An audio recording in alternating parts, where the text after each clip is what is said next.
Feliz sábado a todos, hermanos. Un placer poder estar de nuevo con todos aquí celebrando el sábado para estudiar la palabra de Dios juntos, y vamos a estudiar algo que es muy importante, que llevamos a cabo todos los días. Estamos hablando de la oración, y quisiera que estudiáramos el día de hoy la oración modelo. Y digo la oración modelo porque hay personas que dicen que es la oración, ¿verdad? La oración al Padre, pero en realidad es la oración modelo, como enseñó nuestro Señor Jesucristo a sus discípulos a orar. Porque la oración al Padre fue la que hizo en Juan 17, ¿verdad? Esa es la oración al Padre que Jesús hizo a su Padre en el cielo. Pero aquí quisiera que fuéramos a Lucas 11, donde está, sabemos que también está en Mateo 6. Pero vamos al pasaje de Lucas 11, donde también está esta oración modelo. Ahí vamos a comenzar el día de hoy. Y vamos a hacernos la pregunta de por qué nos enseñó a orar de esta manera. O qué más hay detrás de esta oración. Y decimos que es un modelo, es un bosquejo, es como el esqueleto, ¿verdad? Es el orden de ciertas cosas, y son los temas de las cosas que Dios quiere que incluyamos en nuestra oración. Y dice aquí en Lucas 11, vamos a comenzar aquí desde el versículo 1. Dice, luego sucedió que mientras él estaba orando en cierto lugar, cuando terminó, uno de sus discípulos le dijo: Señor, enséñanos a orar, así como Juan también le enseñó a sus discípulos. Y es interesante porque él estaba orando. Jesús siempre hizo las cosas, puso el ejemplo de cómo nosotros debemos de ser. Y los discípulos le preguntaron, bueno, que si los enseñaba a orar, enséñanos a orar. Y ellos sabían que Juan le había enseñado a sus propios discípulos, pero ellos querían aprender a orar porque habían visto a Jesús orar. Y en el versículo 2, y él les dijo: cuando oren, digan: Padre nuestro, quien está en el cielo, santificado sea tu nombre. Venga tu reino. Sea hecha tu voluntad, como en el cielo, así también sobre la tierra. Danos nuestro pan cuando sea necesitado día a día. Y perdona nuestros pecados, como nosotros mismos también perdonamos a todo el que está en deuda hacia nosotros. Y guíanos no hacia tentación, sino rescátanos del maligno. Y esta es la oración modelo, como mencionaba, es un bosquejo, es el esqueleto, es el armazón, son los puntos principales. Y vamos a estudiarlo un poquito más a detalle, pero primero vamos a seguir leyendo aquí mismo en Lucas 11, ¿qué dice después? Dice en el versículo 5, entonces él les dijo: ¿quién entre ustedes tiene un amigo a quien irá a la medianoche y le dirá: amigo, préstame 3 hogazas? Porque un amigo mío ha venido a mí de viaje y no tengo nada que poner delante de él. Y desde adentro le responderá diciendo: no me perturbe, la puerta ya ha sido cerrada y mis hijos están en cama conmigo. No puedo levantarme para darle. Yo les digo, incluso si él no se levanta a darle por cuenta de ser su amigo, aún así por causa de su importunidad, él se levantará y le dará tanto como necesite. Y yo les digo, pidan y les será dado. Busquen y encontrarán. Golpeen a la puerta y les será abierto. Porque todo el que pide recibe, y aquel quien busca encuentra, y a aquel quien golpea la puerta le será abierta.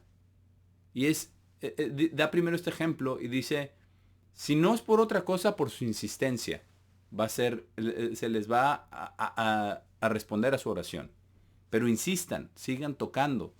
No dejen de orar, no dejen de hacer esto. O sea, les enseña a orar y lo primero que les dice: y no dejen de hacerlo. Y les pone este ejemplo y les dice: es como si ustedes como seres humanos, esto va a suceder. Si tienen un amigo que viene de noche, ¿verdad? Y tienen que pedirle a su vecino algo que necesitan, les va a dar. Y luego después sigue, ¿verdad? En el versículo 11 dice: pero ¿cuál de ustedes, quien es un padre, Si un hijo le pide pan, ¿le dará una piedra? ¿O si pide un pescado, le dará una serpiente en lugar de un pescado? ¿O si pide un huevo, le dará un escorpión? No va a suceder. Como padres, por muy malvados que seamos, no lo hacemos. Así nos dice en el versículo 13. Por tanto, si ustedes siendo malos, y es que esa es la realidad, somos malos. Estamos en un proceso de conversión, pero somos malos. Y si ustedes siendo malos saben cómo dar buenos regalos a sus hijos, ¿cuánto más su Padre quien está en el cielo dará el Espíritu Santo a aquellos quienes le pidan? Y es muy interesante porque dice, primero les enseña a orar, les da la oración modelo, les da el bosquejo, les da esta estructura y después les habla acerca de la insistencia que debemos de persistir y no dejar de orar, no dejar de insistir. Y después nos habla acerca de nuestro Padre bueno, nos habla de que nuestro Padre nos responde. Nos responde porque si nosotros siendo malos sabemos dar buenas cosas, ¿cuánto más nuestro Padre no nos dará el Espíritu Santo? Y eso es el regalo más hermoso que podamos tener en esta vida. Es lo más importante y lo más hermoso tener el Espíritu Santo de Dios porque ese es su poder, esa es su esencia de Dios el Padre. Y eso es lo que Él nos está dando. Nos está ofreciendo eso. Pero dice que tenemos que pedirlo. Y es interesante que dice, ¿cuánto más su Padre, quien está en el cielo, dará el Espíritu Santo a aquellos quienes le pidan? Y en esto, en la oración modelo, no vemos donde dice, por favor, danos el Espíritu Santo. No dice directamente eso. No menciona el Espíritu Santo en este bosquejo. Pero nos dice que debemos de pedirlo. Nos dice. Porque nuestro Padre nos lo dará. Pero quiero que volvamos entonces a este bosquejo. Y digo que es un bosquejo porque es solamente los puntos principales. Es el esqueleto. Y lo que Dios quiere es que nosotros pongamos entonces toda la carne sobre estos huesos. O que Dios nos inspire a ello también. Pero este es el modelo para entender las cosas que Dios quiere que le pidamos, que Dios quiere que le pidamos y que hablemos al respecto de ello. Nosotros sabemos que en otro pasaje Jesús dijo, es que su Padre sabe que tiene necesidad de todas estas cosas. Ustedes busquen primero el reino de Dios y su justicia en Mateo 6:33. Entonces, vamos a notar ciertas cosas en esta oración modelo, porque la única necesidad física en realidad en todo este bosquejo es nuestro pan de cada día. Y aún eso podríamos argumentar que está hablando del verdadero pan del cielo, quien es Jesucristo. Y vamos a leer algunas escrituras de ello. Pero quiero que estudiemos este bosquejo. ¿Por qué en este orden? ¿Por qué estas cosas y por qué en este orden? ¿Hay más detrás de este modelo? ¿Hay más detrás de este orden? Hay cosas muy interesantes cuando nos ponemos a estudiar esta oración modelo, porque comienza, santificado sea tu nombre, eso es lo primero. Lo segundo es, venga tu reino. Sea hecha tu voluntad, es lo tercero. Y esto va como en el cielo, así también sobre la tierra. Lo cuarto es, danos nuestro pan cuando sea necesitado día a día. Quinto, perdona nuestros pecados, como nosotros mismos también perdonamos a todo el que está en deuda hacia nosotros. Dice, y guíanos no hacia tentación, sino rescátanos del maligno. Entonces tenemos siete cosas aquí que quiero que estudiemos el día de hoy un poquito más a detalle. Y vamos a ver algo muy, muy importante. Y vamos a ver algo transformador.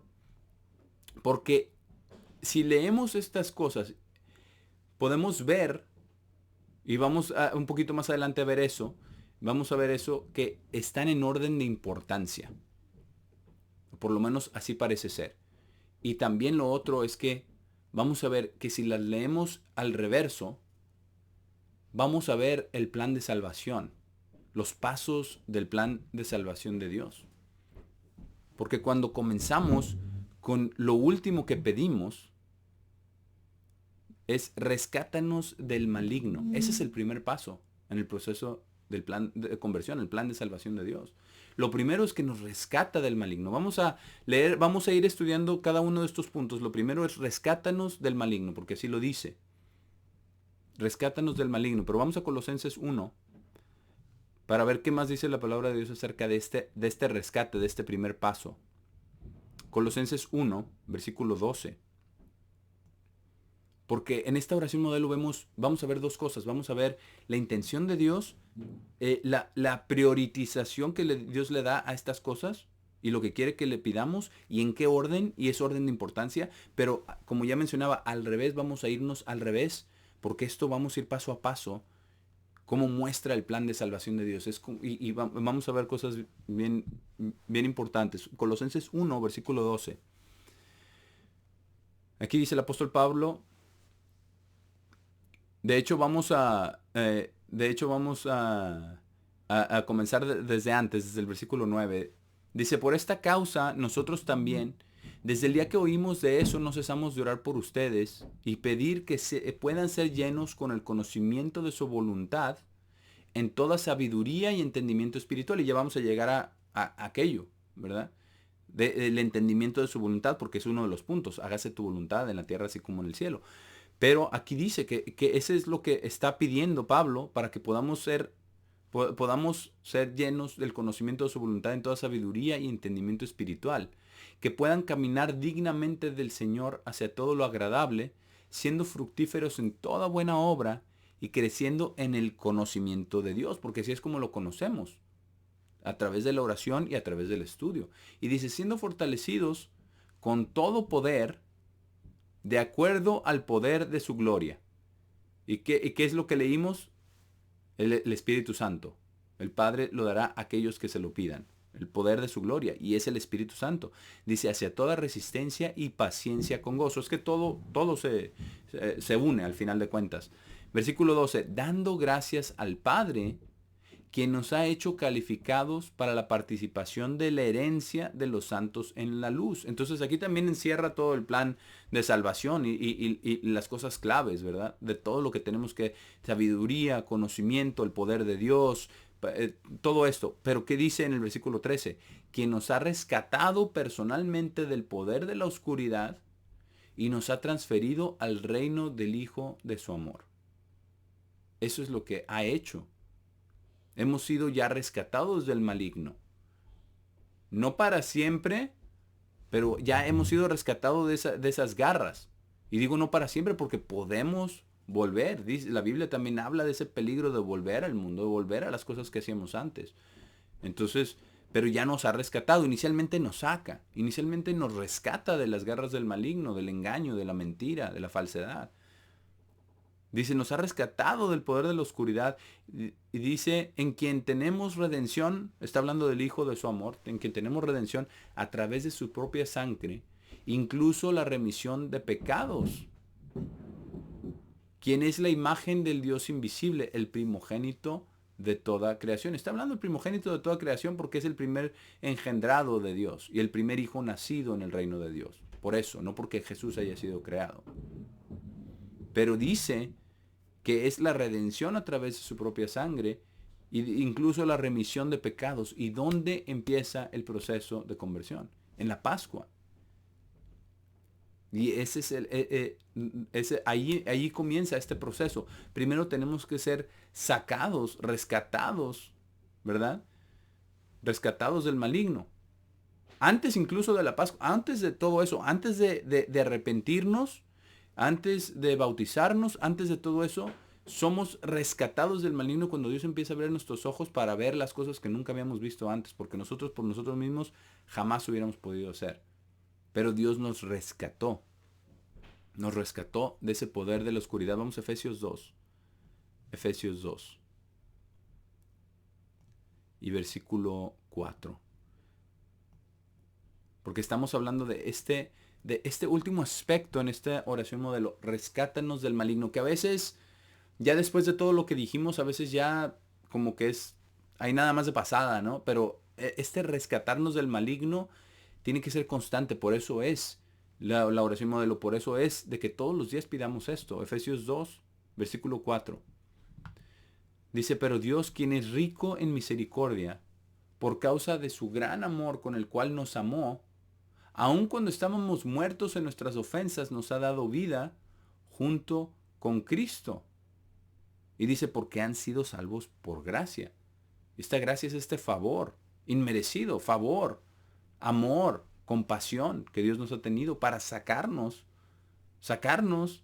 de las garras del maligno, porque dice, el mundo entero está engañado por Satanás. Esa es la realidad.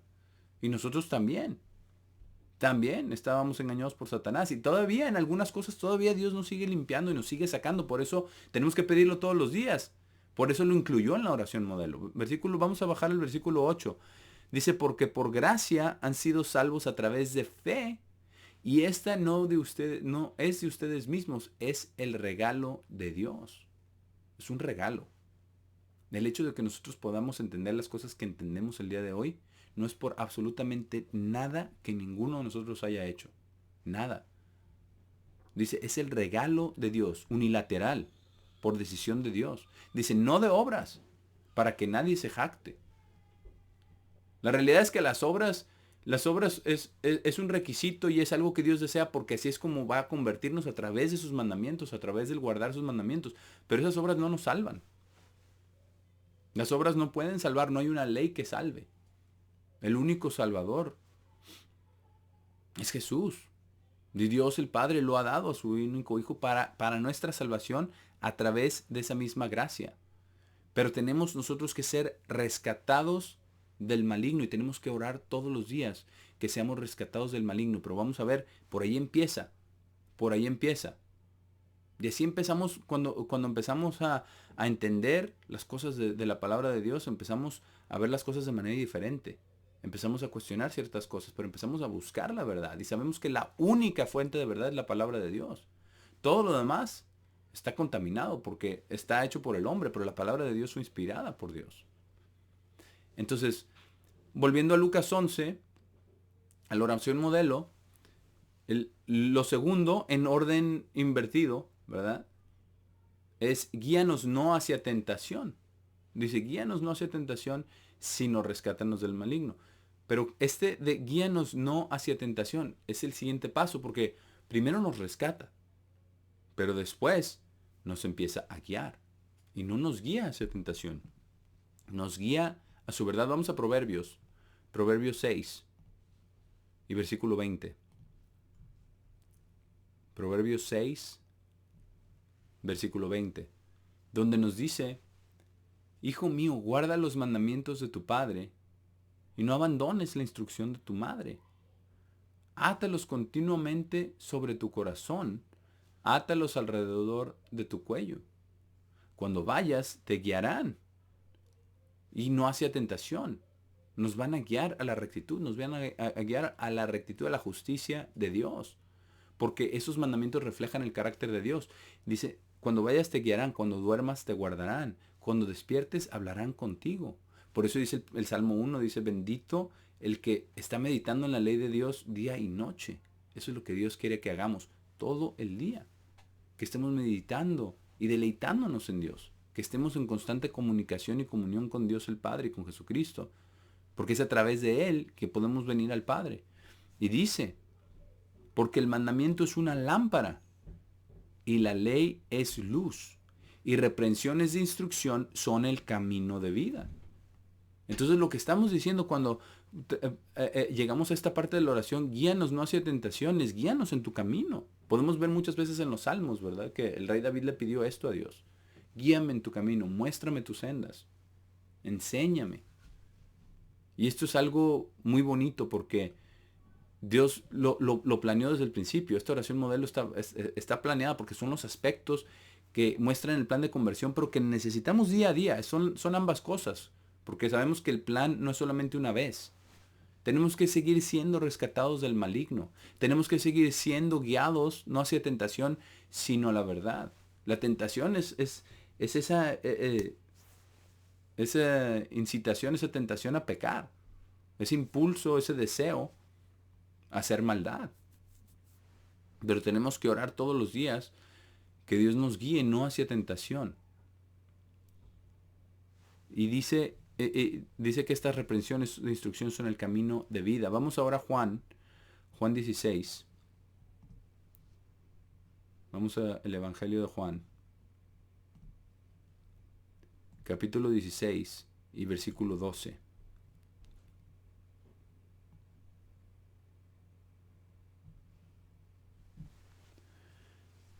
Porque Dios nos va a guiar y no solamente a través de sus mandamientos, ya leímos son sus mandamientos, sus estatutos, sus ordenanzas, sino también a través de su Espíritu Santo, el poder. Y ya leímos que con esta oración juntamente va el pedir que nos dé Dios de su Espíritu Santo. Aquí en el versículo 12 dice Jesús, tengo aún muchas cosas que decirles, pero no son capaces de llevarlas ahora. Sin embargo, cuando ese haya venido, el Espíritu de la verdad, los guiará a toda verdad. Veamos el contraste. Guíanos no hacia tentación. El Espíritu Santo de Dios nos guiará a toda verdad. Dice, porque no hablará de sí mismo, sino cualquier cosa que oiga, hablará.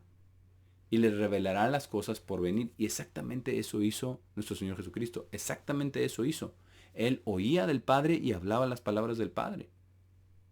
Y eso es lo que Dios quiere también con nosotros, que a través de su Espíritu podamos tener entendimiento. Y dice, y le revelará las cosas por venir. Y dice en el versículo 14, ese me glorificará porque le revelará las cosas que recibe de mí. Porque nosotros estamos conectados al Padre a través de Jesucristo. Él es nuestra conexión. Él es nuestro sumo sacerdote. Él es quien comunica todas esas cosas. Por eso dice que las cosas que recibe de Él. Dice, ese me glorificará porque le revelará las cosas que recibe de mí.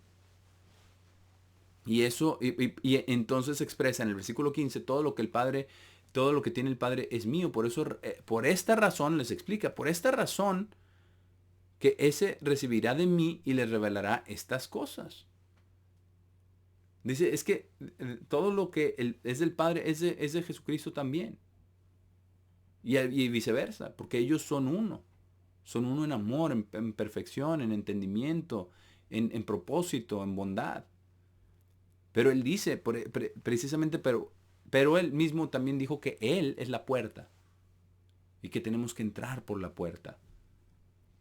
Vamos ahora a regresar a Lucas 11 para ver entonces cuál es lo tercero, el tercer aspecto aquí en esta oración modelo. Y como ya mencionaba, vamos de atrás hacia adelante.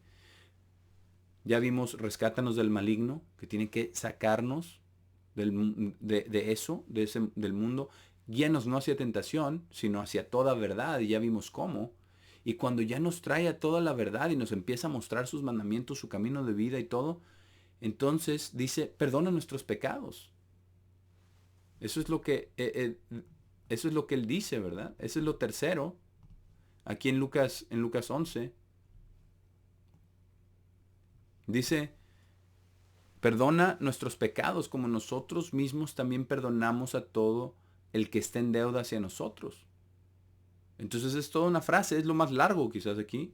Perdona nuestros pecados como nosotros mismos también perdonamos a todo el que esté en deuda hacia nosotros. Pero ¿cómo vamos a saber cuándo hemos pecado nosotros y cuándo han pecado contra nosotros si no conocemos la ley de Dios?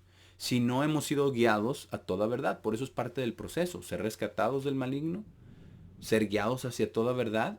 Y todas las leyes de Dios son justicia y son la verdad. Y también entonces tenemos que pedir que perdone nuestros pecados cuando tenemos ya entendimiento de lo que es el pecado, entendimiento de la ley de Dios, de sus caminos, de toda la verdad. Entonces pedimos a Dios que perdone nuestros pecados. Con sinceridad, porque van a ser bien evidentes. Nuestros pecados van a ser bien evidentes. Toda nuestra maldad, nuestra naturaleza es malvada. Y va a ser bien evidente todo lo que necesitamos, el perdón de Dios. Y no solo eso, que nosotros tenemos que ser igual con los demás, que tenemos que perdonar también los pecados de todos los demás. Vamos a Primera de Juan 1, versículo 7. Primera de Juan 1 y versículo 7. Porque aquí el apóstol Juan habla acerca del pecado y de ser sinceros con nosotros mismos. que todos los días tenemos que pedirle a Dios que perdone nuestros pecados. Así como nosotros perdonamos a los que pecan contra nosotros, y nosotros tenemos que ser sinceros y hacerlo. No solamente decirlo, como nosotros perdonamos, porque en esa medida es como Dios nos va a perdonar a nosotros. Primera Juan 1:7, sin embargo, dice, bueno, desde el versículo 6, si proclamamos que tenemos compañerismo con Él, pero estamos caminando en la oscuridad, por eso dice que nos ha rescatado de las tinieblas, ¿verdad? Como ya leímos en Colosenses. Sí, pero estamos mintiéndonos a nosotros mismos y no estamos practicando la verdad. Pero si Dios ya nos ha rescatado del maligno, nos ha guiado hacia toda verdad y no hacia tentación, lo siguiente es entonces reconocer que pecamos y pedir perdón. Dice, sin embargo, si caminamos en la luz, como Él está en la luz, en esa luz vamos a ver todas nuestras faltas, en esa luz se van a ver todos nuestros defectos y todas las cosas que tenemos que seguir batallando y sacando de nuestras vidas. No por nosotros mismos, Dios lo va a hacer. Pero dice, entonces tenemos compañerismo unos con otros, porque somos sinceros, porque reconocemos nuestros pecados, porque pedimos perdón, porque perdonamos a los demás. Dice, la sangre de Jesucristo, su propio Hijo, nos limpia de todo pecado. Pero tenemos que caminar en la luz. Y en la luz refleja todo, tanto lo bueno como lo malo. Precisamente por eso la Biblia habla de todo lo bueno que hicieron los patriarcas, pero también de todo lo malo. No esconde. No esconde los pecados de David, no esconde los pecados de Abraham, no esconde los pecados de nadie, de nadie. No esconde las cosas que sucedieron. No esconde los pecados de los descendientes de los hijos, no esconde los pecados de nadie. Dice la verdad acerca de cada persona, no es como lo que escribimos los seres humanos, que quien gana la batalla se encarga de escribir la historia y la escribe como quiere. Y escribe todo lo bueno y hacemos ídolos de tantas personas, pero la verdad es que todos somos seres humanos. Y todos cometemos errores y todos pecamos constantemente. Por eso esto es algo de todos los días. Y eso es lo que Dios quiere. Dice en el versículo 8, si decimos que no tenemos pecado, estamos engañándonos a nosotros mismos. Y la verdad no está en nosotros. No podemos hacer eso, hermanos. No podemos hacer eso. No podemos nada más jugar a la iglesia. No, es que todos somos muy buenos, todos somos piadosos. No, estamos buscando a Dios, pero todos tenemos muchas cosas que cambiar. Tenemos que reconocer nuestros pecados. Y también ayudar a nuestros hermanos. Igualmente. Dice, si confesamos, ¿qué es lo que tenemos que hacer? Perdona nuestros pecados. Y en este bosquejo, si vamos a pedirle a Dios que perdone nuestros pecados, también es importante que nosotros hagamos esa introspección cuando estamos orando. Y si algo viene a la mente, decirlo, confesarlo. Si confesamos nuestros propios pecados, porque es confesar nuestros propios pecados, no los pecados de otros. Eso es venir y estar chismeando, ¿no? No, venir y confesar nuestros pecados delante de Dios. No delante de un cura, no delante de un ministro, no. Venimos y confesamos delante de Dios en esta oración modelo. Si confesamos nuestros propios pecados, Él es fiel y justo para perdonar nuestros pecados y limpiarnos de toda injusticia. Y eso es lo que Dios desea. Él quiere limpiarnos de toda injusticia a través de la sangre de Cristo. Pero si no confesamos nuestros pecados, vamos a ver qué sucede. Si decimos, versículo 10, si decimos que no hemos pecado, lo hacemos a Él un mentiroso y su palabra no está en nosotros. Y sabemos quién es la palabra, Jesucristo. Él va a vivir en nosotros si estamos diciendo la verdad. Si estamos buscando a Dios en sinceridad y en verdad y estamos confesando todos los días nuestros pecados. Pero esto es un proceso de purificación diario. Por eso esto está aquí. Perdona nuestros pecados. Dios nos libra, nos saca, ¿verdad? Empieza a abrir nuestros ojos, nos guía hacia toda verdad. Y después cuando nos empieza a revelar más de su verdad, entonces empezamos a ver, ay, entonces yo he estado mal en todas estas cosas. Y lo siguiente que viene es el arrepentimiento. Por eso dice, perdona nuestros pecados. El arrepentimiento y también la misericordia para los demás, para perdonar. Vamos a Marcos 11. Marcos 11 y versículo 24. Y es muy importante esto, porque esto sí es condicional. Dios nos ama. Dios ama a toda su creación. Pero el recibir el perdón de los pecados es condicional. Aquí vamos a leer cuál es la condición, en el versículo 24. Dice, por esta razón les digo, todas las cosas que pidan cuando estén orando, crean que las recibirán y les será dadas. La primera condición es creer. Creer no solamente que Dios existe, sino que Dios nos ha llamado, que nos ama, que quiere que confesemos nuestros pecados y entonces Él nos va a perdonar. Y creer también que Él nos perdona. No vivir con esta culpa constantemente, sino creerle. Y creerle significa caminar en novedad de vida. Saber que nuestros pecados han sido perdonados cuando nos arrodillamos y verdaderamente los confesamos y nos arrepentimos. Esta es la primera condición, pero hay otra condición. Dice, pero cuando están de pie orando, si tienen cualquier cosa contra cualquiera, y dice de pie orando, lo que significa hay que orar en todo tiempo. No solamente, porque también dijo, ¿verdad? Cuando ustedes oren, entren en su cuarto, cierren la puerta, ¿verdad? Y de rodillas, delante de su Padre, oren. Eso también es instrucción. Pero aquí dice, pero cuando estén de pie orando, de pie, en todas partes. Dice, si tienen cualquier cosa contra cualquiera, perdonen, para que su Padre, quien esté en el cielo, pueda perdonarles sus ofensas. Versículo 26. Porque si no perdonan, tampoco su Padre, quien esté en el cielo, les perdonará sus ofensas. Tenemos que perdonar a todos, sabiendo que Dios es el juez y no nosotros. Que nosotros tenemos que perdonar para que Él nos perdone también. Es algo maravilloso porque Dios quiere Dios quiere esa unidad en Él. Al final de cuentas, Dios el Padre va a hacer todo en todos. Jesucristo es quien está llevando a cabo este plan a través de su sangre, de su vida, de su Santo Espíritu, pero es todo hacia el Padre al final de cuentas para que Dios el Padre sea todo en todos y todos podamos estar en el reino de Dios. Pero esa unidad no se logra artificialmente, como podremos decir en algunas organizaciones. Nadie haga preguntas, nadie diga nada, nadie se enoje con nadie. No. Más bien sean sinceros, pero confiesen sus pecados y perdónense. Porque en ese perdón, sabiendo que todos somos iguales y que todos necesitamos el perdón de Dios, ahí está la verdadera unidad y humildad. Sabiendo cuánto necesitamos el perdón y cómo lo puso Dios como condición. Que si no perdonan, dice, tampoco su Padre, quien está en el cielo, les perdonará sus ofensas. Y es algo grave, ¿verdad? Vamos a volver a Lucas 11 para ver cuál es el siguiente punto en esta oración. Ya vimos los últimos tres, de guíanos no hacia tentación, perdona nuestros pecados. Primero, rescátanos del maligno, después guíanos no hacia tentación, y después perdona nuestros pecados, pero que viene justo antes de eso. Danos, en el versículo 3, danos nuestro pan cuando sea necesitado día a día. Y esto podríamos decir que es lo único que es físico. Y aún así, no necesariamente, porque vamos a ver lo que dice Juan 6, lo que dijo Jesús en Juan 6, versículo 32. Es lo único. Todo lo demás, no hay nada físico. No dice que pidamos ni siquiera por la salud, ni por los alimentos más que esto, ¿verdad? Ni por lo que vamos a vestir, ni por dónde vamos a vivir, porque eso dijo, ¿verdad? También en Mateo 6, no se estén preocupando por esas cosas. No se estén preocupando por esas cosas. Esto es lo que tenemos que preocuparnos.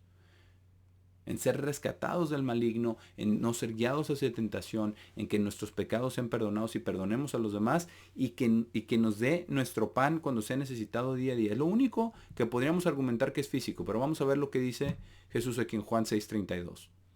Dice, entonces Jesús les dijo, verdaderamente, verdaderamente les digo, Moisés no les dio el pan del cielo, sino mi Padre les da el verdadero pan del cielo. Y eso lo decía porque Moisés no les dio el pan del cielo.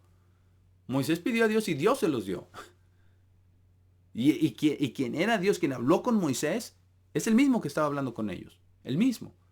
La palabra se hizo carne y habitó entre nosotros. Es el mismo. Dice, pero mi Padre les da el verdadero pan del cielo, hablando de sí mismo. Dice, porque el pan de Dios es quien baja del cielo y da vida al mundo. Jesús mismo. Versículo 34.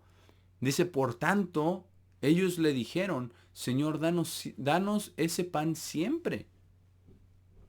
Danos ese pan siempre, porque si da vida al mundo, ¿verdad? Y entonces les aclara, Jesús les dijo, yo soy el pan de vida.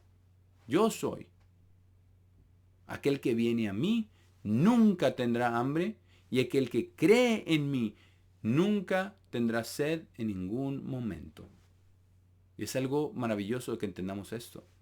Y dice, pero como les dije, ustedes también me han visto y aún así no creen. Aún así, no creían. Porque hay mucha gente que no... los judíos hasta el día de hoy no creen en Jesús. Creen que fue un impostor. Creen que fue alguien que vino a hacer una revuelta y pagó el precio por su osadía, ¿no?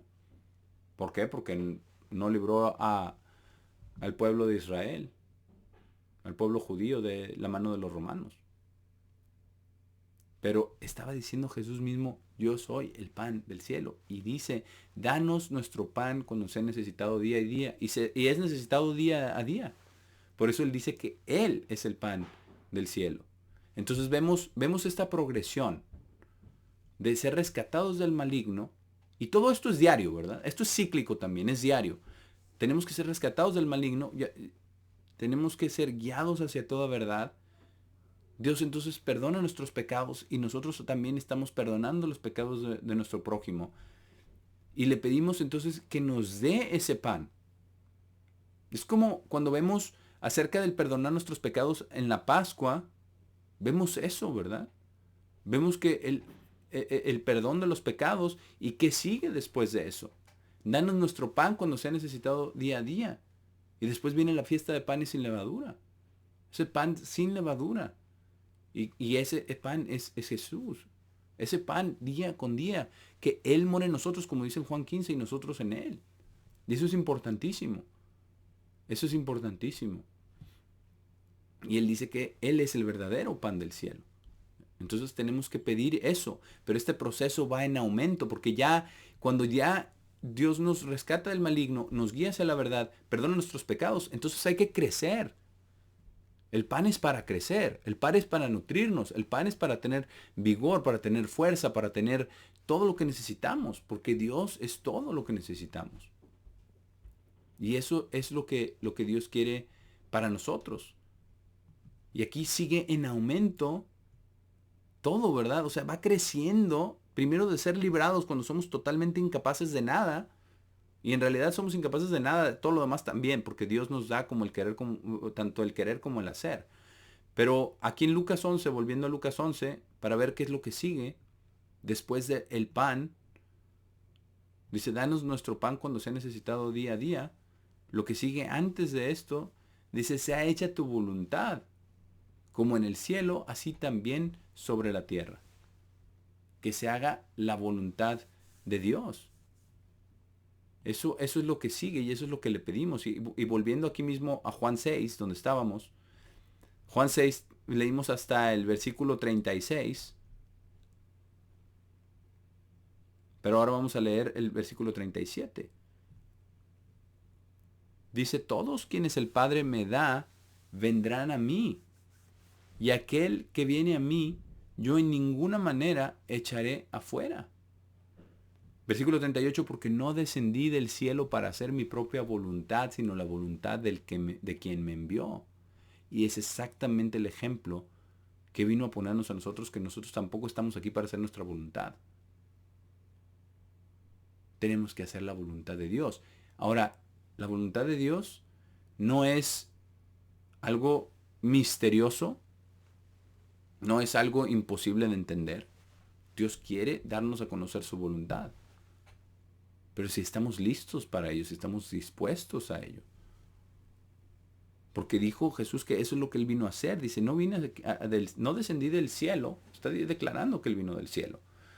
Dice, para hacer mi propia voluntad, sino la voluntad de quien me envió. Versículo 39, y esta es la voluntad del Padre quien me envió. Que de todos los que Él me ha dado, yo no debería perder ninguno, sino debería levantarlos en el último día. Esa es la voluntad de Dios es que lleguemos a ser parte de su familia, que seamos resucitados como parte de su familia. Y dice, versículo 40, y esta es la voluntad de quien me envió, que todo el que vea al Hijo y crea en Él, pueda tener vida eterna. Y yo lo levantaré en el último día. Aquí está clarísimo, clarísimo. La voluntad de Dios es que lleguemos a ser parte de su familia. Y es un proceso.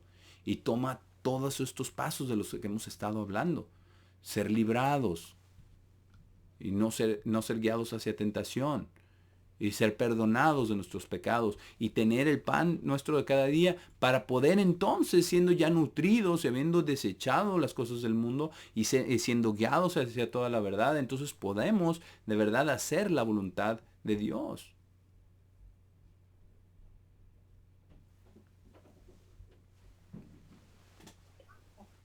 Y eso es lo que dice aquí. Que seamos, que la voluntad de Dios es que es dar vida a sus hijos en el último día. Y en el versículo 44 sabemos, dice, nadie puede venir a mí a menos que el Padre quien me envió lo atraiga. No podemos venir a Jesús a menos que el Padre nos lleve a Jesús. Dice, y yo lo levantaré en el último día. Yo lo levantaré en el último día.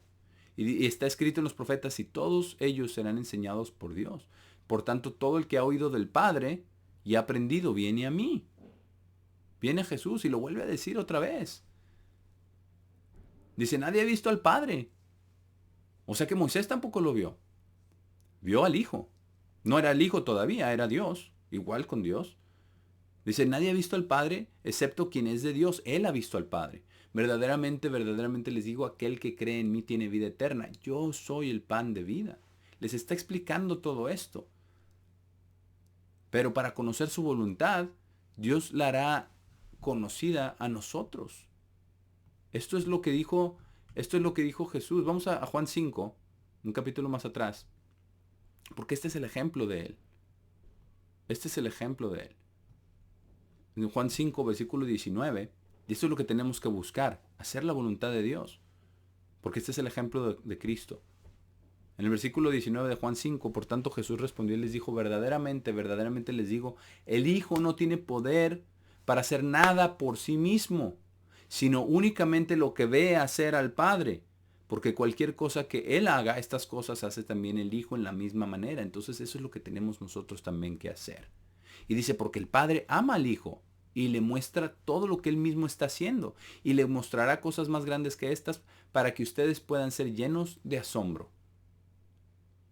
Es algo maravilloso, dice, porque incluso como el Padre levanta los muertos y da vida, en la misma forma también el Hijo da vida a quien Él quiere. Y esto lo comprobó con Lázaro, para que no hubiera duda. Y después el Padre resucitó a Jesucristo, para que no hubiera duda. Pero esta es la voluntad de Dios. Y así como dice, en el versículo 30, aquí mismo, en Juan 5, en el versículo 30, dice lo mismo de nuevo. Y Él nunca mintió. Dice, yo no tengo poder para hacer nada de mí mismo. Y Él era el creador. Es algo increíble que Él diga que Él no tiene poder nada para sí mismo. Pero eso nos está dando a entender la condición humana. Nos está dando a entender la condición humana que nosotros tampoco tenemos poder para hacer nada de nosotros mismos. Dice, pero como oigo, juzgo. Y mi juicio es justo porque no busco mi propia voluntad, sino la voluntad del Padre quien me envió. Y eso es exactamente lo que Dios quiere que oremos. Sea hecha tu voluntad como en el cielo, así también en la tierra. Todos los días. Que busquemos eso. Que busquemos eso. Eso es lo que Dios quiere. Eso es lo que Dios quiere y precisamente por eso está ahí. Porque es parte de este proceso, como ya hemos estado viendo acá en Lucas 11. Es algo maravilloso cuando vemos todo el plan de salvación, cuando vemos esta oración modelo pero en reversa. Somos librados, somos guiados hacia la verdad, somos perdonados. Cuando somos nutridos del pan de vida. Entonces buscamos la voluntad de Dios. Y esto es algo maravilloso. ¿Qué sigue después de sea hecha tu voluntad? Sigue, venga tu reino, muy corta, pero muy, muy importante, muy profunda. Venga tu reino. ¿Qué significa venga tu reino? Vamos a Mateo 12. Mateo 12. El versículo, vamos a comenzar Vamos a comenzar desde el versículo 26. Esto es cuando le estaban diciendo, ¿verdad? Los fariseos estaban acusando a Jesús que él estaba echando demonios por Belcebú. Decía que tenía un demonio y que era de Satanás. Y en el versículo 26, perdón. En el versículo 26 dice, y si Satanás echa fuera a Satanás, está dividido contra sí mismo. Porque el versículo 25, bueno, vamos a comenzar desde ahí. Pero Jesús, sabiendo sus pensamientos, ¿verdad? Porque eso es lo que estaban diciendo. Que echa demonios excepto por Belcebú, príncipe de los demonios. Dice, sabiendo sus pensamientos, les dijo, todo reino dividido contra sí mismo es traído a desolación, y toda ciudad o casa dividida contra sí mismo no permanecerá. Y si Satanás echa fuera a Satanás, está dividido contra sí mismo. ¿Cómo entonces permanecerá su reino? Y si por Belcebú echo fuera demonios, ¿por quién los echan fuera a sus hijos? En registro de esto, ellos serán sus jueces. Pero el versículo 28 es el clave. Pero si por el Espíritu de Dios echo fuera demonios, entonces el reino de Dios ha venido sobre ustedes. ¿Cómo es que había venido el reino de Dios sobre ellos? Porque el rey de ese reino, el futuro rey de reyes y señor de señores, estaba exactamente delante de ellos, de pie. Así viene el reino de Dios. Y Él quiere, vamos a Juan 15 para comprobarlo, Él quiere morar en nosotros y que nosotros moremos en Él. Y si Él, el rey de ese reino, Él les dijo, el reino de Dios ha venido a ustedes. Él era el representante, no solamente el representante, sino el rey de ese reino por venir. En Juan 15, versículo 4, nos dice Jesús, dice, vivan en mí y yo en ustedes. Como una rama no puede llevar fruto por sí misma, sino solo si permanece en la vid, tampoco ustedes pueden llevar fruto a menos que estén viviendo en mí, porque Él dijo que Él era la vid, en el versículo 1. Y el Padre es el labrador, quien cuida de la vid. Pero nosotros somos las ramas. Dice, yo soy la vid, versículo 5, y ustedes son las ramas.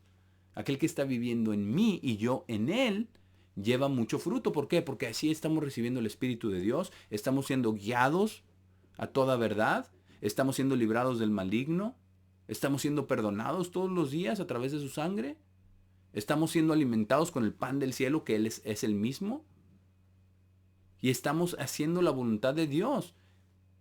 Pero no podemos hacer la voluntad de Dios a menos que estemos viviendo en Él, a menos que esté, y así es como está viniendo el reino, cuando Él vive en nosotros, dice, vivan en mí, yo en ustedes, y no es una alegoría, no es algo simplemente bonito, no, es literal, porque el Espíritu Santo de Dios está en nosotros, y así vive Cristo en nosotros. Por eso dice, aquel que está viviendo en mí, yo en él, lleva mucho fruto, porque separados de mí ustedes no pueden hacer nada, exactamente como Él. Él dijo, yo no tengo poder para hacer nada de mí mismo. El Padre que mora en mí, Él hace las obras. ¿Cómo moraba el Padre en Jesús? A través del Espíritu Santo, el mismo Espíritu. Él dice, si alguno vive en mí, es echado como una... dice, si alguno no vive en mí, es echado como una rama y es secado completamente. Y hombres las reúnen y las echan al fuego y son quemadas. Precisamente ahí está la analogía. ¿Qué es lo que fluye a través de las ramas? El agua, símbolo del Espíritu Santo. Pero si no hay agua, la rama se seca, se quiebra y son echadas y son quemadas. Porque están secas, porque no hay agua, porque no hay ese espíritu. Pero eso es lo que Dios quiere, que nosotros vivamos en Él. Jesús quiere que vivamos en Él y Él en nosotros. Dice, si viven en mí, versículo 7, y mis palabras viven en ustedes, pedirán cualquier cosa que deseen y sucederá para ustedes. ¿Por qué? Porque estamos ya nosotros dispuestos a hacer la voluntad de Dios y buscando que se haga la voluntad de Dios. Ya lo leímos, ya lo dijimos. Entonces por eso pedimos, venga a tu reino, porque sabemos que si no viene a su reino, no podemos hacer nada. Si Él no viene a nosotros, no podemos hacer nada. Y sabemos que es solamente ser embajadores, tener el Espíritu de Dios, somos seres embajadores. Pero ¿qué dice? Dice, en esto mi Padre es glorificado, en que lleven mucho fruto. Así serán mis discípulos.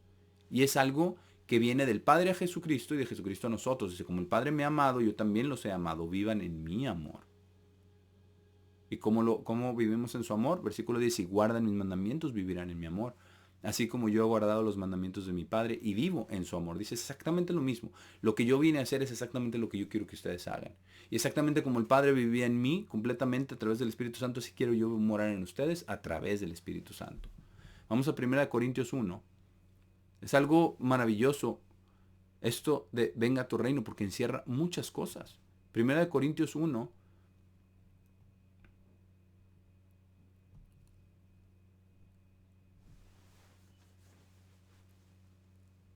versículo 2. Y esta es la introducción a la carta a los Corintios de Pablo. Y dice que está escribiendo a la iglesia de Dios que está en Corinto.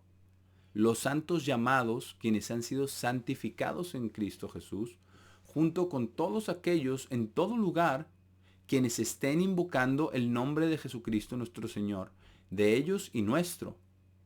Y dice, gracia y paz sea a ustedes de Dios el Padre y del Señor Jesucristo. Y así es como viene el reino de Dios. Estamos siendo nosotros santificados en Cristo Jesús. Estamos invocando el nombre de Jesucristo, nuestro Señor.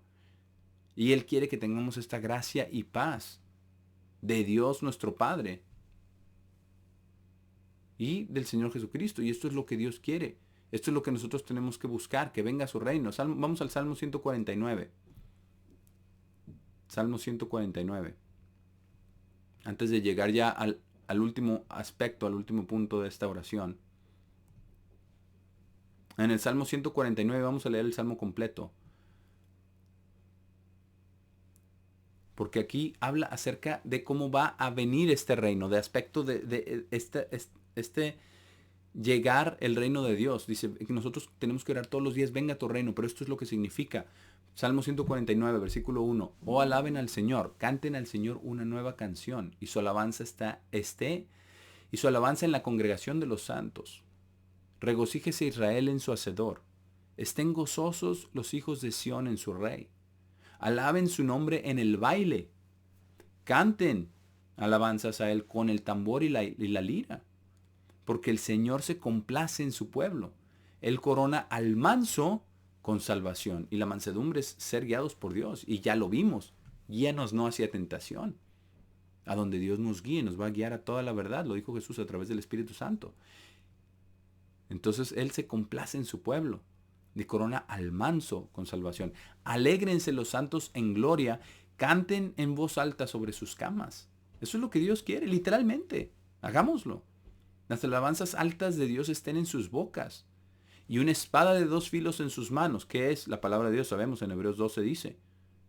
Una espada de 2 filos en sus manos para ejecutar venganza sobre las naciones y castigos sobre la gente.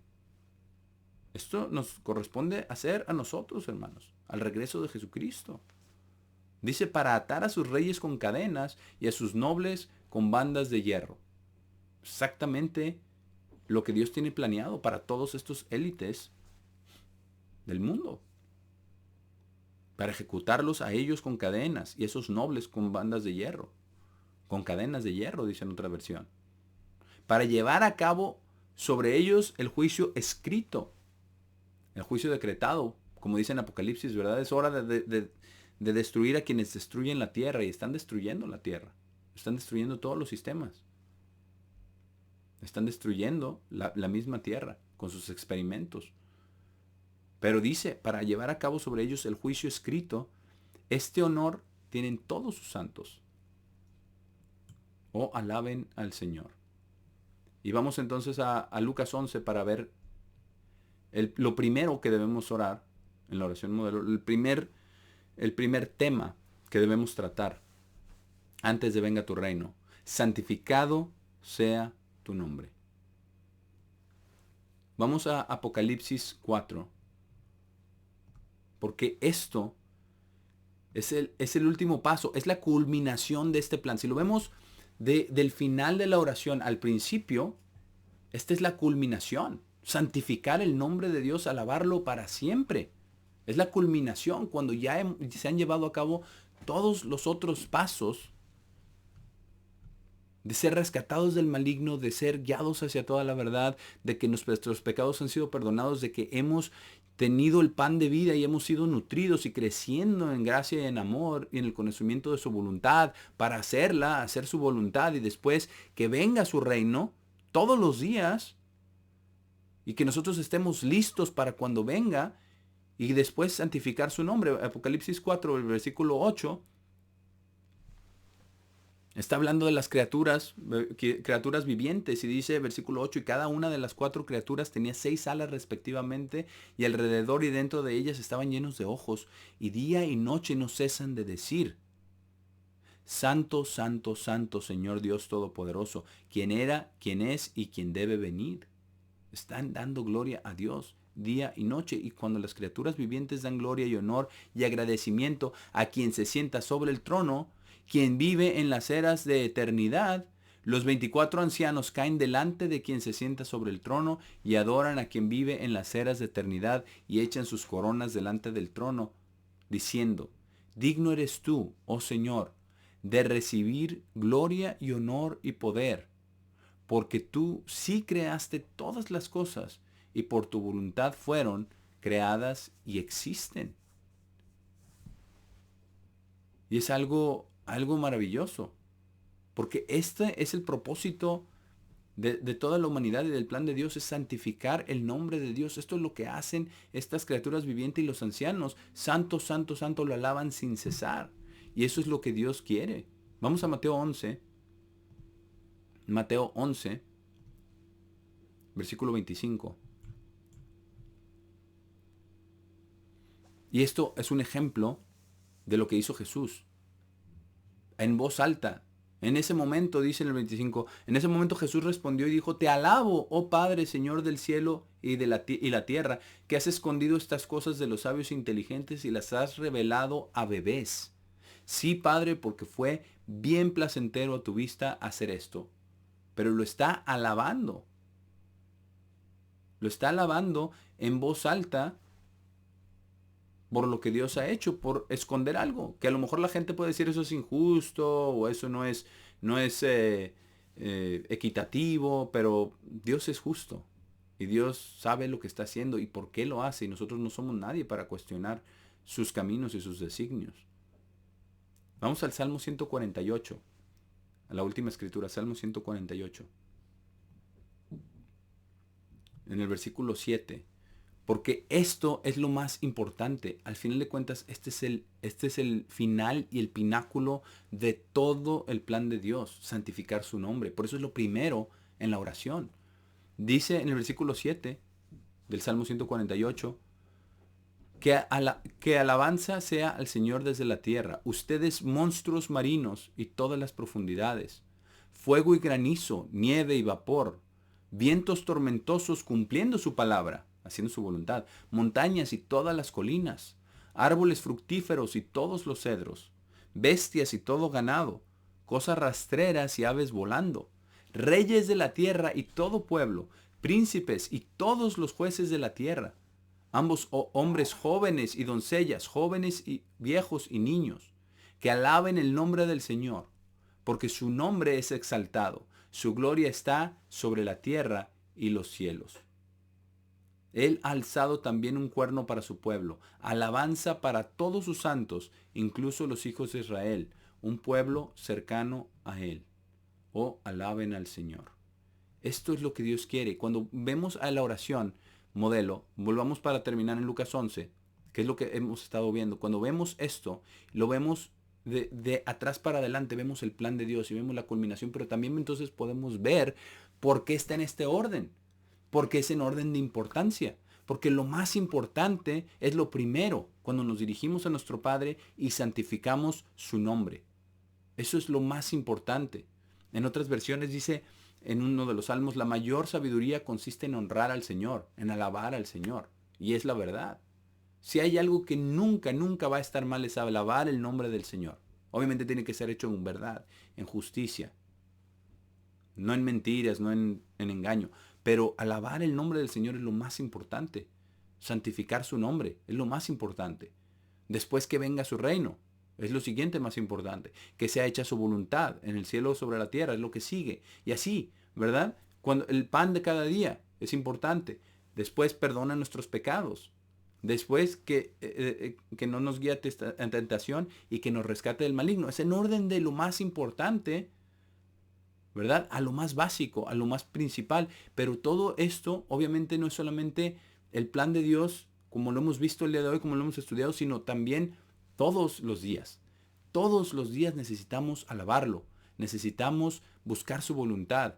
Necesitamos que venga su reino. Necesitamos el pan de cada día. Necesitamos ser rescatados del maligno. Necesitamos ser guiados hacia la verdad. Todos los días. Pero cuando vemos este bosquejo y lo tomamos y nos arrodillamos y pensamos en estos puntos, porque lo tenemos memorizado, ¿verdad? Porque hasta en la iglesia católica lo recitaban, ¿verdad? Uno y otro, Padre nuestro que estás en el cielo, y así, ¿verdad? Pero tomemos esto como un bosquejo para nuestras oraciones y empezar por ahí. Empezar por ahí. A dar gracias a Dios y a seguir este orden que Jesús les enseñó a sus discípulos y nos enseña a nosotros, y que, como hemos visto hoy, contienen en realidad el plan completo de Dios, el orden de importancia en que Dios le da a estas cosas, de prioridad más bien, no solo de importancia, sino de prioridad, y de todo lo que encierra esta maravillosa oración modelo.